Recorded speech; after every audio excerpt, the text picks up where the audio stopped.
গরমের সময় আমরা অন্যান্য সময়ের চেয়ে বেশি তৃষ্ণার্ত থাকি, তাই এই সময় এমন খাবার খেতে হবে যাতে পানির পরিমাণ থাকে বেশি। চলুন জেনে নেওয়া যাক এমন কিছু খাবারের সম্পর্কে যেগুলো আমাদের এই গরমেও সুস্থ রাখতে সাহায্য করবে। শসা গরমের সময়ে একটি উপকারী খাবার হলো শসা।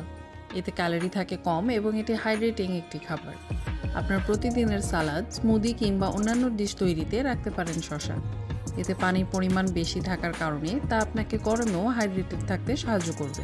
তরমুজ গ্রীষ্মকালীন একটি সুস্বাদু ফল হলো তরমুজ। মিষ্টি স্বাদের এই ফল সবার কাছেই একটি পছন্দের খাবার। এটি গরমের সময়ের জন্য বেশ উপযুক্ত, কারণ এই ফলের প্রায় 90% পানি। এতে থাকে ইলেকট্রোলাইট, অ্যান্টিঅক্সিডেন্ট এবং প্রয়োজনীয় ভিটামিন। দই গরমে সুস্থ থাকতে চাইলে নিয়মিত পাতে রাখুন দই। এটি এক ধরনের প্রোবায়োটিক যা এই গরমে আপনাকে সতেজ রাখতে কাজ করবে, সেই সঙ্গে পেটের স্বাস্থ্য ঠিক রাখতেও কাজ করবে এটি। এরকম আরও তথ্য জানতে সাবস্ক্রাইব করুন ডেউইকের ইউটিউব চ্যানেল।